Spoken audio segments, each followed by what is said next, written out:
Palpakabalage sa paggawa ng kakanin. Nako, itry mo itong ating recipe dahil hindi ka papalpak dito. Basta sundin mo lang itong proseso na gagawin natin. Madali at pwedeng-pwede mo tong pagkakitaan. At pasok na pasok to sa budget dahil 3 main ingredients lang ang kakailanganin natin dito. Kaya tara, simulan na natin. Magandang araw. Dito nga ay uunahin nating lutuin itong ating latek. 2 cups ng kakanggata ang ginamit ko rito. Pero kung gusto mong mas marami ay pwede mo namang dagdagan ang latek. Dito sa isang bowl ay meron tayong 2 cups ng rice flour or yung giniling na bigas. Didissolve po natin yan sa gata. Bali, ang total ng liquid na gagamitin natin dito, pwedeng half gata, half tubig, 7 cups po lahat-lahat. Pati na po yung pinangtunaw natin dito sa ating rice flour. Lagyan na rin natin ng sugar. Ang paglalagay naman ng condensed milk optional lang. Kung walang condensed milk, 1 1/4 cup po ng sugar ang ating gagamitin. At pwedeng-pwede nyong i-adjust yan kung gusto nyo ng mas matamis. Haluin nating mabuti, then kukuha tayo ng half cup nitong ating sablangko mixture. Gagamitin natin yan later para sa toppings. Pwede na nating isalang sa apoy. Lulutuin natin 25 to 30 minutes.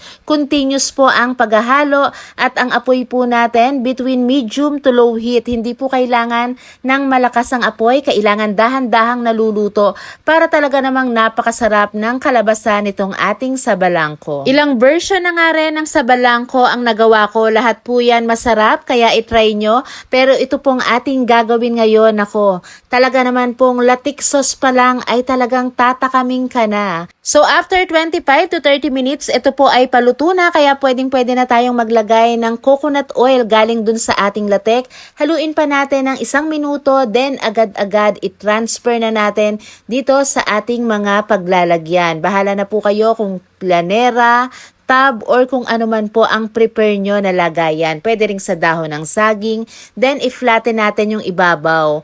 At kapag okay na ay gagawin naman natin yung ating latik sauce. Dito nga sa kawali, ito yung ating ginawang latik kanina. Inalis ko po yung ibang latik. Ibubuhos natin ngayon yung ating half cup ng nireserve na sablangko mixture. Nag-add tayo dyan ng tubig at ito po papakuluan lang natin. Ilang minuto lang naman, kailangan ma-achieve natin yung ganitong consistency, malapot. So pwede nyo pong i-adjust yung tubig para makuha natin yung tamang-tamang lapot at ibuhos na natin dito agad-agad. O diba, itsura pa lang ay katakam-takam na. Kaya kung nagustuhan mo to, huwag mong kalimutang i-like and follow ang page. I-share mo na rin ang video. Salamat po sa panonood at shout out nga po pala kay Ma'am Julieta Perez Capa ng Tiwi Albay, kay Sir Ernesto D. Jr. from Tanay Rizal, at kay Ma'am Yoli Pahanusta ng Quezon City.